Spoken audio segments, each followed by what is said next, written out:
Welcome back to the Missdiagnosed podcast. I'm your host, Caitlin Pyle. I'm recording from a new room in my house today. Again, my upstairs loft is going to be under construction. It's going to make everything dusty, and I didn't want to have to go through the construction to get to my office every day.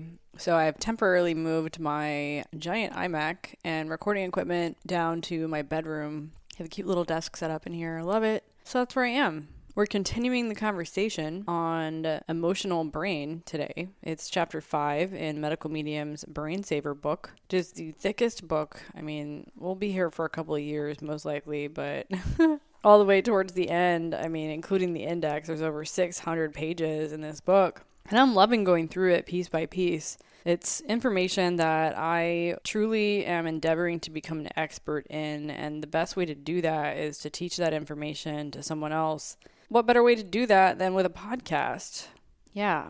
And I find as I'm doing this, I am learning it better, and I am being more mindful of the things that I'm putting into my body and becoming more nurturing toward myself and taking it really seriously, because this information has changed my life, even in the fractional way that I've applied it to my life. I mean, some would say that I'm extreme in taking as many supplements as I do and tinctures that I do every day. And sometimes I take days off from doing that just to keep my sanity, because it can get a little hectic. And sometimes I'm just like, I want to lay in bed. I don't want to get up and make juice. I don't want to get up and do that. But I also remind myself, hey, you have the opportunity right now to live your life as if you were the ideal version of yourself. Is laying in bed and not doing the things that the ideal version of yourself would do, doing that? And the answer is always no. So that gets me up, gets me excited, because truly there's so much power in plants, especially fruit and these herbs that Anthony recommends to get our bodies back in balance. Everything has a frequency, right? Everything vibrates, and there's information in the DNA of plants that can bond in a chemical way, in a spiritual way, whatever. Spiritual and emotional, I believe, are the same thing in that way, to make us better, to heal us, and to give us information to help open us up in new ways. Whereas dead food, processed food, meat from factory farmed animals, especially genetically modified stuff, does not have that same ability. It doesn't have the same frequency or vibration as the fresh stuff, the real food. And so I've even started eating some meat again, just very occasionally, maybe like once on the weekends, if that, and am very much gluten-free, dairy-free otherwise. It does make a difference. It does. I spent forever wrestling with the belief that it really didn't, but as I learned more about why gluten, especially if it's raised in the US and sprayed with glyphosate, what that's actually doing, and even oats, I switched to gluten-free sprouted oats, the big bags you can get at Costco for $10, $11, at least now. I mean, I'm sure prices are going to go up, but it's whatever. It's worth it. I mean, every dime I've spent, and I imagine at this point, it's been a year since I got my results and saw that Epstein-Barr was on there, and Mycoplasma pneumonia bacteria was on there, and all these crazy antibodies, but they were telling me that it was a past infection, that it wasn't an active infection, which makes no sense. Makes no sense why your body would have that many antibodies if there was no active infection. And so they were telling me that I have an autoimmune disorder, that my body was attacking itself. But in that time, I estimate that I've spent over $100,000 on medical equipment. I mean, I've got a $33,000 oxygen tank sitting right next to me in my room right now. I've got to put fresh distilled water in it, because there's an air conditioner. It's cool because it gets hot in there if you don't have the air conditioner on. So, but you've got to change out the water if you're not using it every day, because it can get gross if it's just sitting there, you know. So I've got to change out the water and get back in there because I haven't been using it. I mean, why you have like $33,000 oxygen chamber? It's a hyperbaric oxygen chamber from Oxygen Health Systems. It's enormous. It's huge. 2 people can fit in there. I mean, I usually go in there by myself and I meditate or read or take a nap, and I might get in there this afternoon. It's really relaxing. Sometimes I like to get in first thing in the morning, especially if it's during a time of my cycle where I'm seeking stillness, like right when my new cycle starts and I'm menstruating. Sorry if that's TMI. Sorry, not sorry. Ladies are like, yeah. Like, there's nothing wrong with talking about what's happening to your body, right? It's happening to every woman on earth. I like to just get in there and just rest, you know, and you're just breathing in oxygen at a higher concentration that is at a higher pressure that pushes it into your cells faster, and your cells can use that oxygen to heal, especially in your brain. Dr. Amen from Amen Clinics, he's the first person I heard about hyperbaric oxygen from. My psychiatrist had recommended it when I got my results back from the SPECT scan in 2021, that hyperbaric oxygen would be prescribed. And I looked up how much it would cost. Number one, I had to drive all the way across town, like 40 minutes every day for like 2 months for the minimum treatment of 40 hours. And it was going to cost like $15,000. And I was like, well, what if I just bought one of the damn things? And you get a prescription, you can get one in your house. And so I did. And I also got the flotation therapy tank, the sensory deprivation tank, which has been great for calming anxiety in the body, especially just getting like your nervous system regulated again and relaxing, shutting out all of the external noise and sensory stuff, like especially visually. I'm very much distracted. And I find myself being able to concentrate on this podcast even today a lot better because I'm not surrounded by all the crap in my office. And so I've got to reassess my environment, I think, because it makes a difference. Our environment makes a difference in how we experience life, and that matters too. I mean, I don't know if you guys listening to this have heard of the human design theory. And it is theory. There's conventional science is not ever going to buy into the human design theory, but people are major fans of this. And I've recently become a major fan of this because it teaches you a lot about how you're put together and how you work best and how your environment influences you and how you're influenced by energy. So I'm learning a lot about myself. I found out, if you know anything about human design, I am a projector, and it's groundbreaking for me because there's another energy type and I'm a non-energy type. That's the thing, is projector is a non-energy type, but most of the planet is an energy type. So I had been conditioned, like many women are, and many people are, period, right? Not even just women, but I was definitely conditioned to be a generator, to go out there and produce and produce and produce, and it was exhausting to me. And I always felt like maybe there was something wrong with me. And generally what happens is, for people who are projectors, what happens is they burn out. They spend a lot of time overdoing. They spend a lot of time moving too fast, and as a result, they burn out and they feel weak and they don't find success that way. They forget how to play and be creative. And in my life, I can definitely say that has happened to me. And so whether or not you believe in the theory of human design, it doesn't matter, because if it's useful to you, and it's not something you pick, it's not something that you're like matching symptoms. You put in your birth date, your birth time, your birthplace, and it's integrated with a lot of other methodologies, like ancient methodologies, including the original astrology, not the adulterated, horoscope crap. Not that horoscopes aren't crap, but like the mainstream watered down version of astrology. That's not what I'm talking about. I'm talking about like the stuff that they were using in the Bible to find Jesus.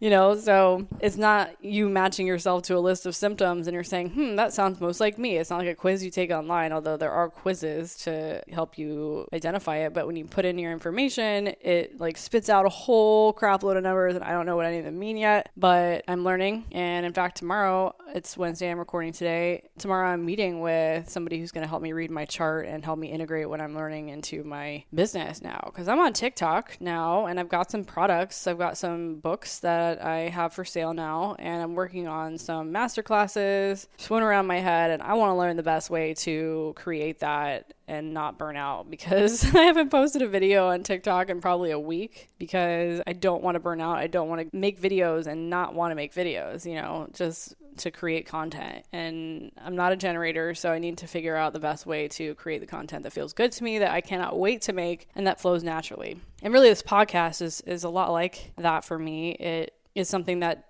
does seem to flow naturally to me. I talk like I'm speaking to one person, and that's, I think, the best way to make content for, at least for projectors, is to pretend when you're making your content that you're speaking to one person. Pretend like one person has asked you a question and you are giving that answer to one person. Don't try to be everything to everybody, but that's for projectors. Not everybody's like me. Some people can just throw their stuff out there and pitch, hard and cold. I'm not like that. So anyway, that's enough of an update for me. Let's get into the meat of this episode. We're talking about the emotional brain and getting into part 2 of the series. We're starting on page 75. if you're interested, and maybe you're following along with the book, there's a section called Hotheads. And I love this section because Anthony gives this great analogy, this great way of picturing your brain, right? Imagine that you are in a plane at night, and many of you have flown on planes at night before. So just think about last time you were on a plane and you're about to land in a really big city. Maybe it's Orlando. I know I've landed in Mexico City at night, LA at night. You're looking down and you see this like grid, and there's just roads and streets and lights everywhere, and everything's twinkling, and it's a complex system that's miles and miles and miles and miles and miles wide. That is basic. This is what Anthony says. It's basic compared to what's actually happening in your brain. So as complex as that big city looks, your brain is way more complex than that.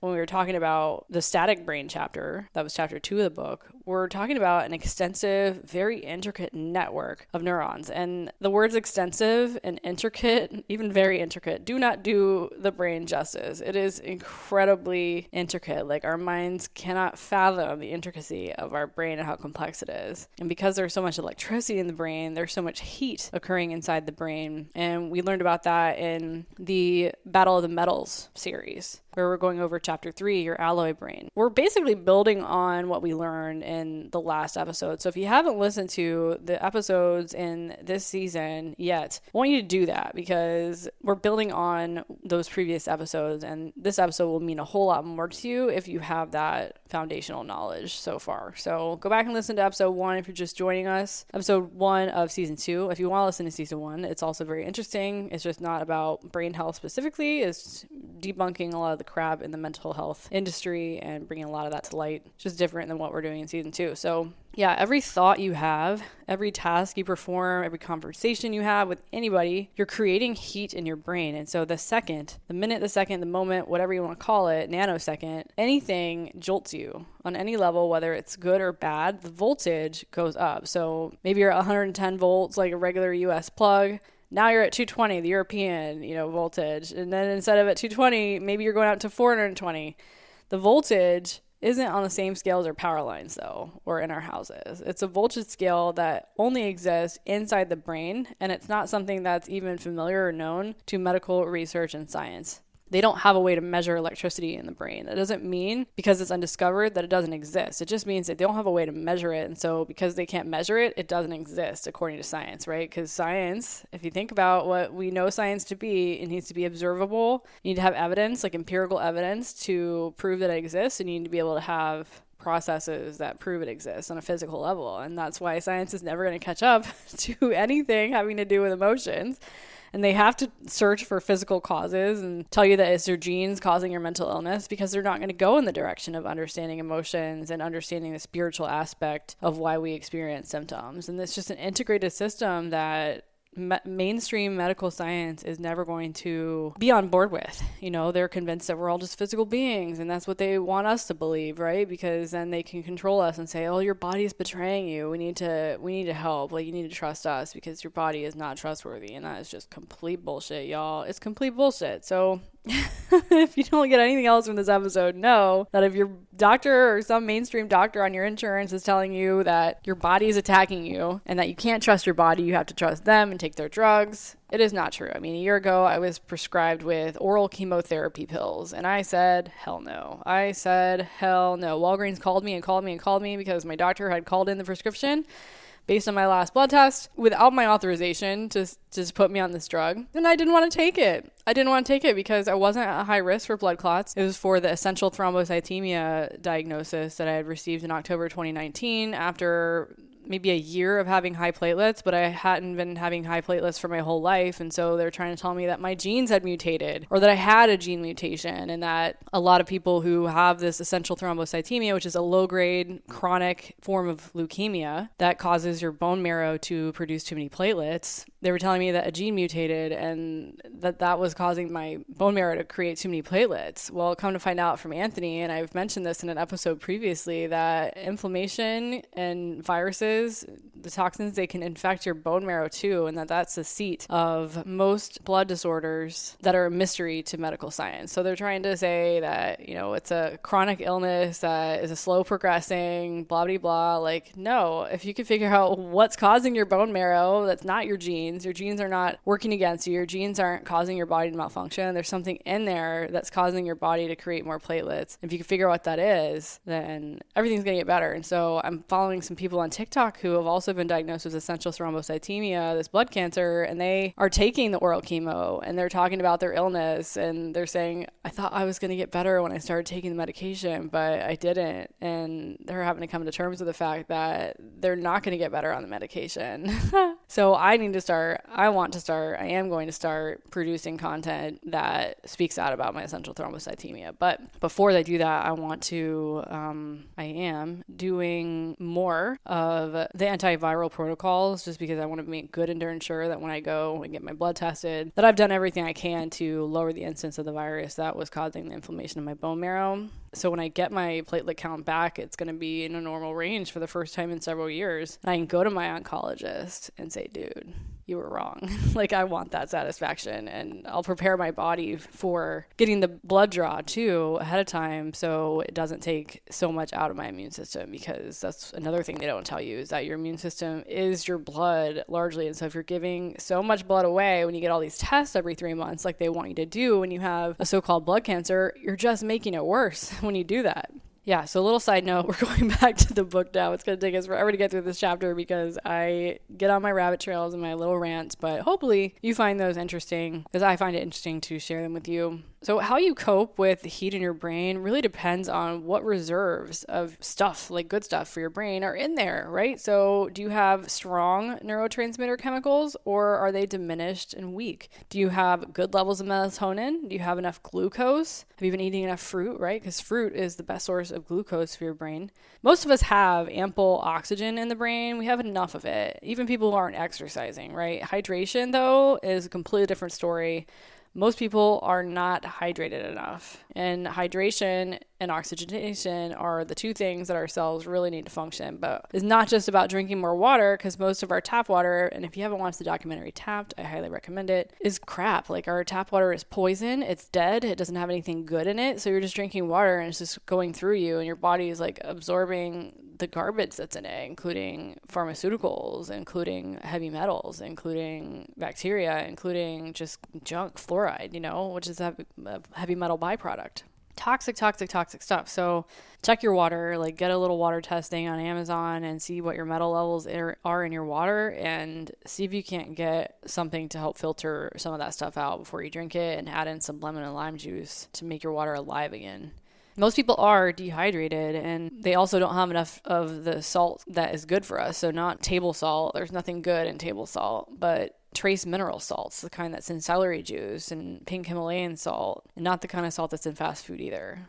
So what else is inside the brain? If somebody's dealing with a brain that has different kinds of toxic heavy metals causing heat on your electrical grid, maybe you're dealing with other types of chemicals and things that betray your brain, and maybe pharmaceuticals, drugs that have been prescribed for emotion-related conditions in the first place. So I'm talking about your psych meds, the things that I was prescribed to deal with my emotional problems, but also the emotional problems being propagated and made worse by the toxins and chemicals that were in my brain, and the burnout, of course. And we haven't gotten to the chapter on burnout. That'll be a good one too. Maybe you've been doing a lot of marijuana. I know that's really what precipitated a lot of my problems was vaping marijuana, which, they don't tell you what's in that stuff. But a lot of marijuana, depending on where it's grown, they don't pay attention to this stuff. They don't test for it, or they don't test for it. There's metals. There's cadmium a lot of times in marijuana, and that's a toxic heavy metal. Maybe you've been doing ecstasy, psychedelic mushrooms, acid. All those things can be high in toxic heavy metals. This is not just me saying it. This is from the book, and I've highlighted it. If you've done a lot of those things, then that can create a lot of heat in your brain that makes your quality of life a lot lower.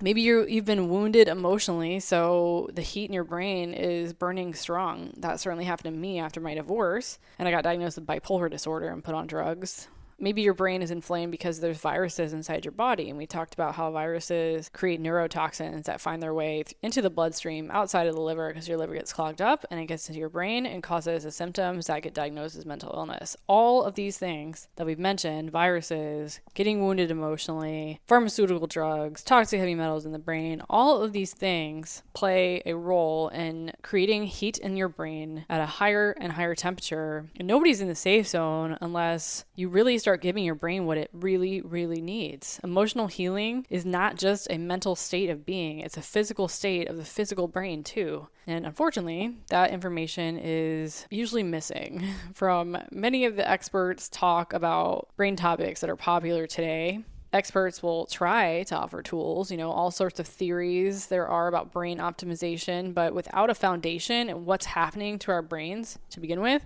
those tools and theories won't offer lasting relief or protection in the long term at all. So yeah, and as we go through life, we're all going to come across difficult situations: betrayal, loss, loneliness, heartbreak, confrontation, things that are uncomfortable. We're all going to experience this one way or another, somehow, some way. We're going to get emotionally hurt. And the problem with medical science, and when we go to a psychiatrist, they are ignoring the physical aspect of these emotional hurts, right? They're telling us that we need to go to therapy, but they're ignoring the fact that the emotional heat that's created when these things happen in our brains, what's happening in our brains, they're ignoring that can cause damage. And so we have to address the physical core strength of the brain. And that way, no matter what we're experiencing on an emotional level, what we're thinking, the inner core strength of our brain can survive those injuries. And that's what they are. We actually do get injured in our brains when we have these major emotional upheavals in our lives. So when we have a loss or a betrayal, our physical brain truly can become injured. I just wanted to repeat that. And it can be even worse if our brain doesn't have what it needs. And part of what injures the brain isn't the fact that your trust was broken with the person that this happened with. It's the fire that occurs when an event like this happens. It's a fire in the brain, heating up the brain. It's an intense electrical heat. And someone doesn't even have to seem angry on the surface for the brain to be heating up. And sometimes when we're not showing emotions, the fire in the brain is burning hotter than ever. You could be laying in your bed, hurt by betrayal and not expressing a word, and someone who looked at you wouldn't even have any idea that you were upset, even though the fire is burning bright inside your brain and it overheated. And publicly known medical research and science, they only know a tiny, tiny fraction about the brain. Tiny, tiny fraction, like 0.0000001% about everything there is to know about the brain is what they know. You can't measure this heat. There may be a miraculous chance that Earth is still alive in 1,000 years from now and it's not some dead rock floating along. We still won't know everything there is to know about the human brain, no matter how advanced science gets at that point, because there's a soul aspect, like I was talking about before. There's a soul in the brain intertwined with the rest of it, and science will never have those answers because they can't measure it. They can't see it. If they can't measure it and see it with their own feeble human senses, which is what we have, they're very feeble, limited human senses, then it doesn't exist, right? So what about the things that we don't see? That's why I'm starting to listen more to like quantum physicists and scientists who are bridging the gap between spirituality and the emotions and how powerful they are and how they relate to our physical beings. Not just the scientists that are like, everything's physical, and they're still subscribing to Newtonian science. Everything's a liquid, solid, or a gas. It's just bullshit, y'all. It's funny though to think about it, like how sure of themselves they are. Yeah, so whenever we experience an emotional challenge of any kind, heating occurs in the brain instantly. It could happen in any minute of someone's life, and it even happens when people are just frustrated with whatever situations before them. Like the fact that I just got oatmeal on my shirt, kind of made me mad. The fire in the brain can burn at different levels of heat, and no matter the level, it's still going to burn. So it's similar to the phenomenon of spontaneous self-combustion. It's related to this type of electrical heat when there's a very specific recipe inside your body creating elevated levels of ammonia in your bloodstream. A spark from the electrical grid in your brain can cause combustion. So keep in mind that you need a lot going wrong for spontaneous self-combustion to occur, so don't worry. But to begin with, you're going to set the stage from having putrefied proteins rotting inside your intestinal tract. fat. And you're going to have other sources of fermentation in the blood from weak digestion and foods fermenting inside the gut, all of which adds to the ammonia in the bloodstream. And then secondly, you're going to have chronic dehydration, meaning you're not going to have enough water in the bloodstream and you're going to have a lot of fat in your blood because you've had a high fat diet. Those are the two things that you're setting the stage for spontaneous self-combustion to occur when your brain just can not function in that way. That doesn't mean if you eat like a high-fat meal, or this is like a long-term thing. It's a buildup that it takes time to occur. And then after that, if there's also continuous overheating of the brain from an electrical grid that's been maxed out because of toxins or a lack of electrolytes and trace minerals and glucose from fruit and things like that, then the grid will actually spark and catch the ammonia. Alcohol consumption increases someone's chances of self-combustion, as does smoking anything. And I don't know, I recently threw out all of my vape pens and I have no more cannabis anywhere in my house. I think I have like a charger in my car. I got to get rid of it because I don't need it anymore. And I think I've got some like homemade chocolate from my roommate had left in the freezer. I'm not going to throw it away because it's hers, but it's there, you know. But smoking anything increases someone's chances of self-combustion because it heats up the brain, and you feel that heat, you know, when you're smoking marijuana, you vape it, you increase the heat in your brain. And I haven't gotten to the section of the book where he says it explicitly, but I can remember that he says that cannabis can put your brain, or does put your brain, into a crisis mode. That was a major encourager for me to finally just say, you know what, I don't need this. I don't need this cannabis in my life anymore. So I got rid of it all. Plus, the last time I used any of it, I got like a massive headache, and I was just over it. I was like, this is not worth it. I'm not doing this to myself ever again. Yeah, and that was like 2 weeks ago. I got rid of all my cannabis because I was holding on to it. You know, it was just Delta 8, like non-prescription stuff, as I said, and you don't need that. You don't need that, Caitlin, is what I said. So yeah, brain heat can also be an aspect of maybe you're feeling like you're being taken over by madness. You're going crazy. You're not going crazy. You're experiencing intense heat of your brain tissue inside an emotional center of the brain. And this has been proven by science, by the way, that you have emotional centers of the brain. And eventually that heat reaches all areas of the brain at some point. And it can be heightened, sped up by toxic heavy metals and other chemical poisons that are present in your brain's emotional centers. So other things that burn hot: stress, loss, trauma, betrayal, things we talked about. But we're not just talking about you get really mad one time. We're talking about everyday frustrations as well. So maybe you're driving to work, and you're in traffic, and you're late and slowed down, and the light turns red, and something's not working. Somebody slams on their brakes in front of you, and they're on their phone. All that kind of stuff too can cause your brain to heat up.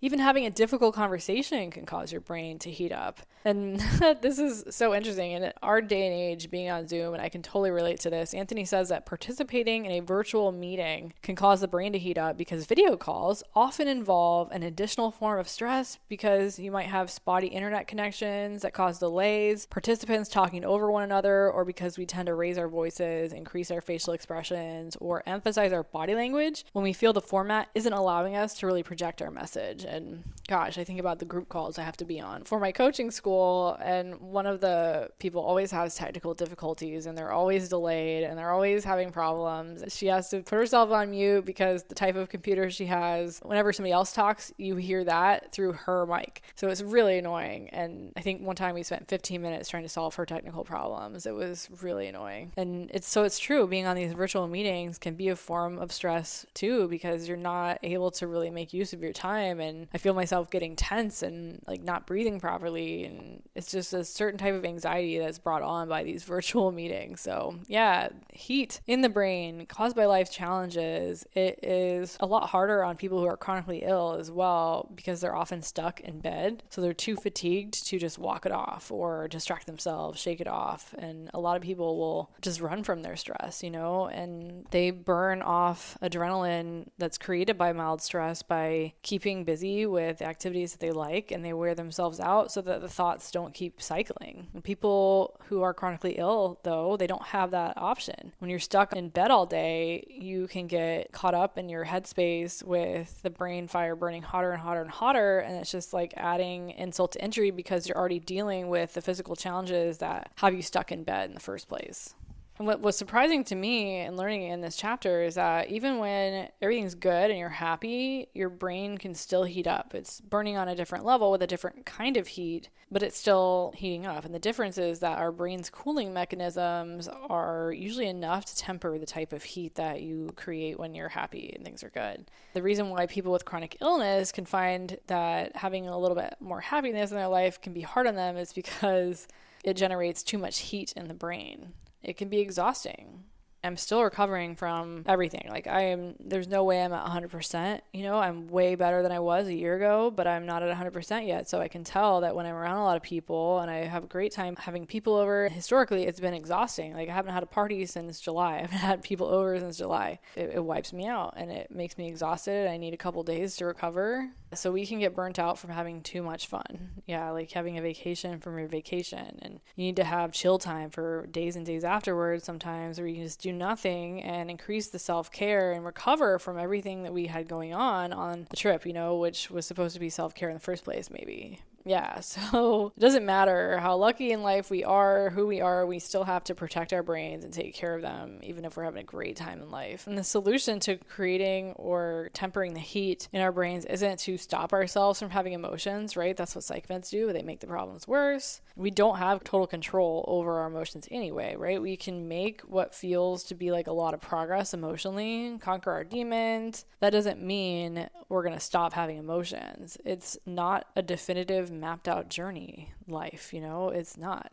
No matter how many meditations you've done or what you've conquered emotionally, if you're not taking your brain heat into account, you are not protecting your brain. And we can get worn down by all the little ups and downs and basic challenges thrown our way. We can still get worn down by the larger challenges that come along every couple of years or so. And everything our life brings us, whatever it brings us, our brains are going to burn hot. Being prepared ahead of time is the ultimate defense and protection for our brain, because it allows us to persevere through any kind of emotional hit or pain or even overwhelming joy we might experience in our lives. When it comes down to it, though, being aware of our emotional brains isn't about avoiding all of those ups and downs, right? It's about learning to cool the brain and keep it from being scorched. And that's one thing I can tell you, that since I've been on this journey of getting my brain healthy again, I can tell that when something that would have normally just thrown me off balance for the rest of the day, I am able to handle it so much better.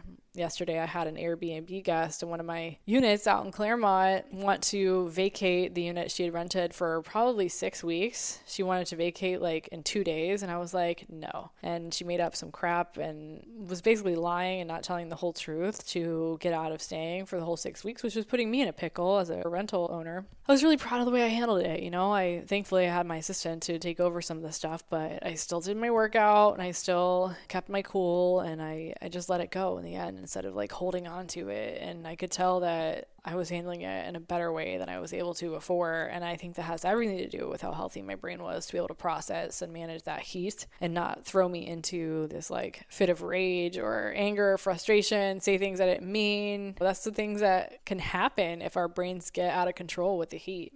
Yeah, so what does all that heat do in our brain? Well, it kills brain cells. We don't want to lose brain cells, especially not at a rapid pace, because the heat, if it's hot, super, super hot, it can do that. It can kill cells at a rapid pace. And that's why it matters how clean your brain cells are, because the cleaner the brain cell is, the greater ability for that brain cell to stay alive when that heat is happening. It takes hotter and hotter, more sustained heat levels to destroy a brain cell when it's clean than when it's dirty. And when it is dirty and it's filled with toxins and heavy metals, that brain cell heats up quicker and stays hot longer. More toxins make the brain cell more conductive of heat, plus the toxins will coat the brain cell's inner cell membrane and not allow heat to escape. If a brain cell doesn't die, the heat can still render that brain cell out of service until the brain cell is restored. But a clean brain cell can release heat more easily through its cell wall.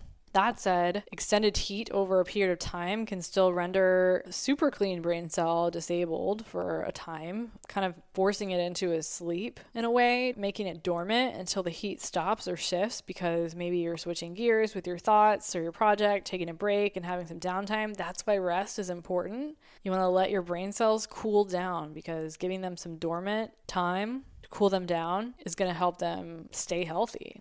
Our brain cells actually have a shut-off mechanism to stop large amounts of brain cells from dying all at once. So when they're in the dormant state, brain cells wait for the opportunity to rejuvenate, replenish themselves, and become restored so they can start being useful again. Many times when you're under stress, emotional distress, things like that, we don't give our brain cells the opportunity to restore. And that's why someone who's going through a really difficult relationship with lots of fighting or emotional abuse may reach out to an old friend for help, saying it feels like they're going through something that's killing them and that they feel like they're dying. It's the person is experiencing brain cells shutting down, going into dormancy, and some of the brain cells are even dying. But brain cell death and dormancy, that's not all that happens when the brain starts heating up. There's also the diminishment of really beneficial brain chemicals, including hundreds of thousands of important brain functioning chemicals that surge through our brain and remain undiscovered and undocumented by medical research and science. There's hundreds of thousands of them. Isn't that crazy? The stuff that they don't even know about yet. And some of the chemicals are inside the brain to combat heat, but even they have their limitations. They get used up. They're burned up. And then there are brain chemicals that are there for other reasons for your well-being. And when the brain gets hot, these other types of special chemicals make it even hotter. So let me give you an example. Anthony has here that the chemical compounds in the brain involved with passion and creativity. Yeah, there are specific compounds in the brain that are specific to these things. These are invaluable brain chemicals. They help us create, get inspired, and express ourselves. When it comes to creativity, the electrical grid of our brain shouldn't be controlled. So the chemicals run hotter and our brains ignite. They light up and it starts exploring. And it does that for the benefit of our growth, purely. This is also what's behind creative blocks. When we have a lot of toxins, things in our brain that are betraying our brain, then the chemical compounds that are linked to creativity can be compromised, and that creates blocks in our creativity. That's how I can tell that I'm still recovering, because I can tell that I'm building up some of that stuff, but I just created a whole bunch of stuff in the last few weeks, and now I'm just like, nope, I'm done. Like, I don't have any more. Like, I can't make anything else ever again. I'm just taking a break because I need to. I need to replenish myself and figure out a way to not overdo it, because that's a tendency I have. Yeah. And the point of all this is when we're in the fire, when we get hurt and we've been betrayed, we're angry, we're distressed, our brain can be physically compromised, and it can be so much physically compromised by the heat of that fire that we're not even able to see through it with our own eyes, and we don't know what damage is happening. What I want you to know as we start wrapping up here is that you are not a bad person, because I think sometimes when we express emotion like anger, frustration, pain, we might feel that we come across as a weak person. There's a lot of self-help out there that tends to lean towards, let's change you as a person. Maybe you have some faults that are allowing these emotions, you're attracting these emotions into your life, and we can make you a better person. But that type of self-help just tends to point out your flaws and imply that you're a bad person. Even if it doesn't imply you're a bad person, it's an approach that is about learning not to react, learning to think logically, learning to meditate, to control your emotions, because you can't control the outside world and you can only control yourself. None of that addresses what's physically wrong with your brain that's prompting your search for self-improvement in the first place. There's something physically wrong that if you can address those things, then you won't experience as much of that heat in your brain that's causing the emotions, the up and down, the bipolar stuff, right? Yeah, any approach that tells you that you're the problem can really knock you down, right? It can injure you even more on top of what you're going through and make you feel like you can't handle your emotions, that you need some kind of pill, and it can make you feel like you're creating it yourself. What's never part of that equation with the self-help is telling people that there are toxic substances in their brain on a physical level that are allowing emotional fire to perpetuate and get out of control. But it should be the main headline. There are toxic substances in our brains on a physical level that are allowing the emotional fire to perpetuate. They're making it worse. Yeah, so it's not you. Maybe you've received a diagnosis like bipolar disorder. It doesn't explain what's going on inside your brain to make it happen, just getting that diagnosis. I knew when I got diagnosed that there's something more happening than what I was getting from my doctors. All 6 of them that diagnosed me with bipolar disorder. Nobody could tell me what was actually happening in my brain. And there's always something more, and that's the truth. There's always something more. It's not you just not being able to handle your damn emotions, right? Because I've been through a lot of stuff and I was able to not blow my lid, and then all of a sudden I am just blowing my lid.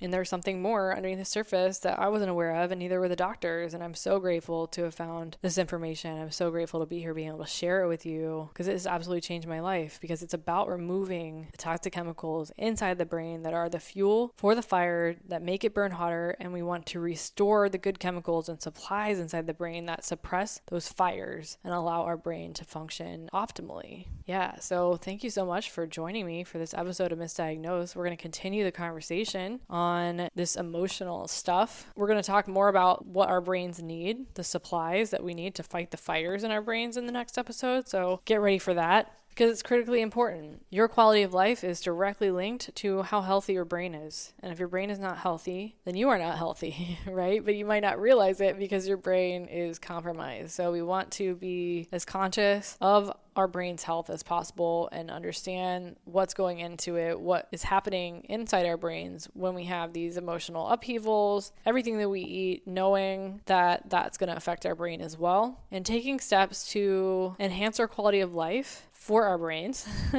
It sounds so corny, but that's essentially what we're trying to do, giving ourselves the good supplies that will allow our brains to flourish. And when our brains flourish, we flourish. Yeah. So this has been Missdiagnosed. This is the 20th episode. I can't believe we made it this far. Thanks for joining me, and we'll see you in the next episode. Thank you so much for tuning in to Missdiagnosed. If this show has helped you in any way, please consider leaving a 5-star review on iTunes. Sharing your experience will help others who are lost in the darkness find their own way out of the science of lies. Please note that while I may go in depth into medical topics and have acquired substantial medical knowledge, I am not a medical doctor. I'm a researcher. I'm a messenger of hope for other survivors of industrialized psychiatry. Because of how toxic psychiatric drugs are, it can be extremely dangerous, even life-threatening, to suddenly stop taking certain drugs. This is especially true for antidepressants, antipsychotics, and benzodiazepines. The longer you've taken the drug, the more dangerous withdrawal can be. If you want to heal your brain and soul naturally, the way it was designed to do, please seek the help of a compassionate and patient-centered physician to start the process of withdrawing from them as safely as possible. It will take time for your brain to reacclimate to life without the drugs, and there are doctors out there who will support you in your quest to save your brain. Never give up. You can heal.